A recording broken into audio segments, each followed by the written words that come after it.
Good morning everyone. आज 14 अगस्त 2020 को हम लोग कुछ और करंट अफेयर्स के न्यूज़ के बारे में बात करेंगे। फर्स्ट न्यूज़ हमारे पास ये है कि the highest paid actors of 2020 की लिस्ट जारी हो गई है। फोर्ब्स पत्रिका आपने नाम सुना होगा, उसके द्वारा एक वर्षीय टैली के अनुसार ड्वेन जॉनसन को आप जानते होंगे, जो पहले WWE की फाइट भी लड़ते थे, द रॉक के नाम से प्रचलित थे। तो लगातार दूसरे वर्ष विश्व के सबसे अधिक कमाई करने वाले पुरुष अभिनेताओं की सूची में शीर्ष स्थान पर हैं। फर्स्ट में है द रॉक। लगातार दूसरे सेकेंड ईयर है उनका, ये पहले नंबर पे वो है। और इन्होंने 1 जून 2019 से 1 जून 2020 तक $87.5 मिलियन का इन्होंने इनकी कमाई हुई है। तो इसकी मेन बात यह है इस सूची की कि टॉप 10 में एकमात्र बॉलीवुड स्टार अक्षय कुमार हैं, जो 6th पोजीशन पर हैं, और इन्होंने $48.5 मिलियन का इनको पे किया गया है। तो सबसे जो टॉप 10 में है उसमें फर्स्ट नंबर पे रॉक हैं और बॉलीवुड के ओनली अक्षय कुमार है जो 6th पोजीशन पर। नेक्स्ट जो न्यूज़ हमारे पास आ रही है वो ये है कि अटल इनोवेशन मिशन लॉन्च सेप 2.0। अटल इनोवेशन मिशन एम, जो इसका शॉर्ट फॉर्म एम है, इसको लॉन्च किया गया है। सेप 2.0 का मतलब है स्टूडेंट एंटरप्रेन्योरशिप प्रोग्राम। ये लॉन्च किया है। पहले कार्यक्रम की सफलता के बाद डेल टेक्नोलॉजी और नीति आयोग ने दूसरी श्रृंखला लागू की है।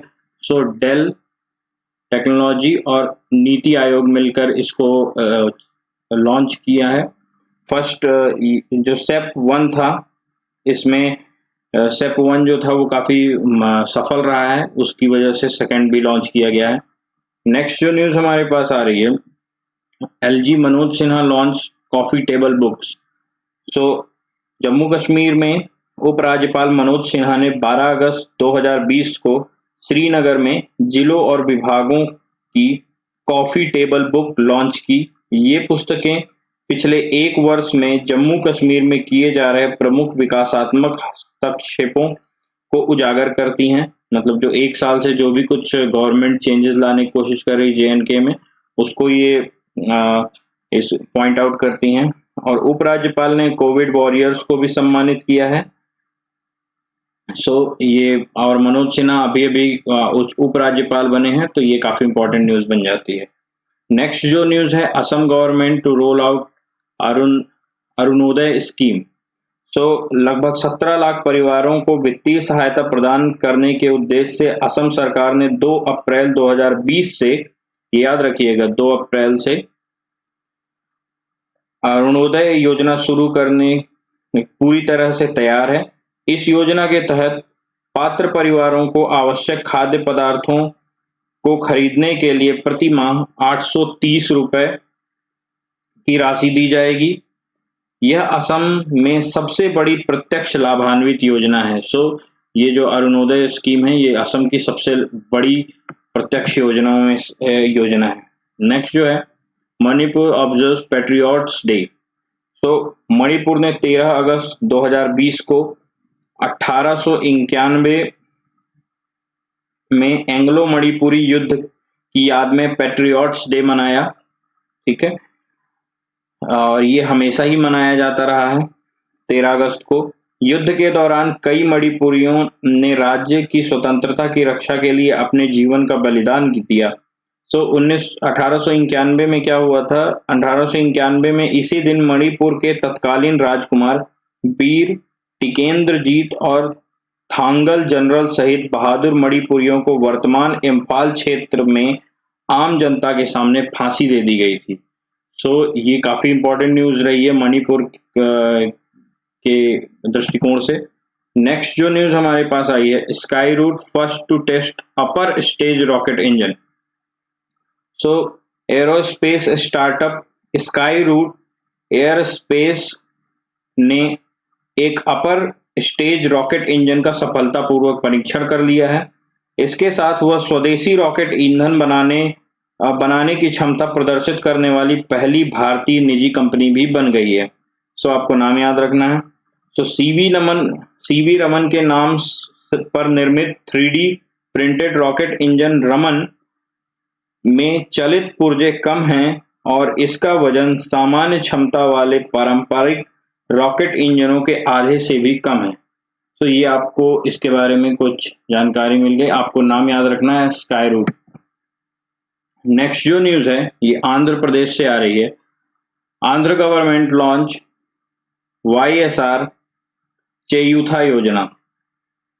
सो आंध्र प्रदेश के मुख्यमंत्री YS जगनमोहन रेड्डी ने स्थायी जीविका सुनिश्चित करने के लिए एक योजना YSR चेयूथा शुरू की है। यह लाभार्थियों को 4 वर्ष तक 75,000 रुपए की वित्तीय सहायता सौंपेगा। इस योजना के तहत 45 से 60 वर्ष की आयु में SC, ST और BC अल्पसंख्यकों से संबंधित लगभग 23 लाख महिलाओं को 4 वर्ष की अवधि के लिए 18,750 रुपए प्रति वर्ष प्राप्त होंगे, जो 4 वर्ष का अगर जोड़ा जाए तो 75,000 हो जाता है। सो ये काफी बड़ी योजना है, लेकिन ये केवल SC, ST और बैकवर्ड क्लास के लिए है। नेक्स्ट जो न्यूज हमारे पास आ रही है, माइक्रोवेव डिवाइस अतुल्य अनवील्ड। सो नागपुर में सड़क परिवहन और राज्य मार्ग और सूक्ष्म लघु और मध्यम उद्यम मंत्री नितिन गडकरी द्वारा अतुल्य नामक माइक्रोवेव उपकरण का अनावरण किया गया है। तो ये आपको याद रखना, अतुल्य नाम का। यह केवल 30 सेकंड में किसी भी परिसर का कीटाणु शोधन कर सकता है। 30 सेकंड में किसी भी बड़े से बड़े परिसर को ये कीटाणु रहित कर देगा। DRDO की मदद से ये बना है। नेक्स्ट जो medal for excellence awarded to 121 policemen. So 121 police कर्मियों को वर्ष 2020 के लिए केंद्रीय गृह मंत्रालय ने medal for excellence in investigation से सम्मानित किया है। इनमें से 15 जो थे वो CBI से हैं, 15 जो CBI से हैं, 10 मध्य प्रदेश और महाराष्ट्र से हैं, ठीक है, महाराष्ट्र से हैं, और 8 जो हैं यूपी से हैं, ठीक है, और 7 केरल और वेस्ट बंगाल, पश्चिम बंगाल से हैं, और जिसमें से 21 महिलाएं भी हैं जिन्हें सम्मानित किया गया है। वुमेन पुलिस अधिकारी भी सम्मिलित हैं। नेक्स्ट जो न्यूज हमारे पास आ रही है, DCA अप्रूव्स प्रोनाउंसमेंट प्रपोजल्स। सो DCA डिफेंस एक्विजिशन काउंसिल ने भारतीय वायुसेना के लिए 106 बेसिक ट्रेनर एयरक्राफ्ट सहित 8,722 करोड़ रुपए से अधिक के खरीद के प्रस्ताव को मंजूरी दी है। तो DCA ने वायुसेना की आधारभूत प्रशिक्षण आवश्यकताओं को पूरा करने के लिए हेल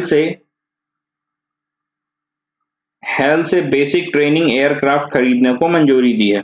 सो ये एक न्यूज है। Next, first census of water bodies in Jammu Kashmir.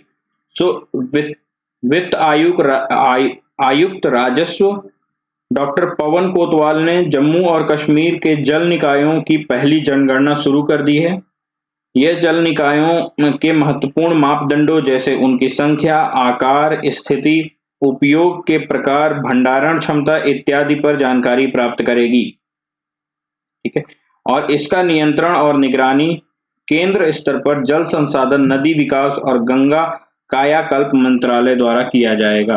तो जितनी भी वाटर बॉडीज हैं जम्मू कश्मीर में, उनका जनगणना शुरू हो गई है। नेक्स्ट जो न्यूज हमारे पास आ रही है, नीरव सेठ के बारे में। CEO MK इंस्टीट्यूशनल एक्टिविटीज का इन्हें CEO नियुक्त किया गया है। सो ये एक न्यूज है। नेक्स्ट जो न्यूज हमारे पास बन के आ रही है वो काफी इंपॉर्टेंट न्यूज है कि West Bengal government launches a scheme तो पश्चिम बंगाल सरकार ने कर्म साथी प्रकल्प योजना शुरू की है, जिसके तहत 1 लाख बेरोजगार युवाओं को आत्मनिर्भर बनाने के लिए ऋण और सब्सिडी प्रदान की जाएगी। सो कर्म साथी प्रकल्प, ये एक न्यूज है। जब भारत में बेरोजगारी दर 24% के सर्वकालिक उच्च स्तर पर है, तो बंगाल में बेरोजगारी दर 40% कम हो गई है।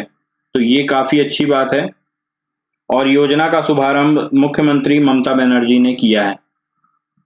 नेक्स्ट जो हमारे पास जो कल के क्वेश्चंस थे उनका आंसर है कि इंटरनेशनल यूथ डे 12 अगस्त को मनाया जाता है, वर्ल्ड एलिफेंट डे 12 अगस्त को मनाया जाता है, और जो मैंने पूछा था पीके मुत्तुस्वामी जो अभी उनकी डेथ हुई है वो किस फील्ड से थे, तो तमिल फिल्म लिरिसिस्ट थे, वो म्यूजिशियन थे। नेक्स्ट जो आज के क्वेश्चन ऑफ द डे है, 3 क्वेश्चन है। जीके मेनन अभी उनकी डेथ हुई है, ये कौन थे और किस फील्ड से बिलोंग करते थे। और नेक्स्ट जो है, under the women's global development and prosperity WGDP initiative a new partnership between Reliance Foundation and which will bridge the gender digital divide in India। तो आपको बताना है रिलायंस फाउंडेशन ने किसके साथ मिलकर ये शुरू किया है। देन आपको ये बताना है कि रेजर पे has launch payment buttons for business, ये लॉन्च किया है, अभी काफी न्यूज में है, रेजर पे ने किया है। तो रेजर पे का हेडक्वार्टर कहां पर है, तो ये आपको बताना है। सो आज के लिए इतना ही रखते हैं, कल फिर इसी टाइम पर मुलाकात होगी, तब तक के लिए गुड बाय।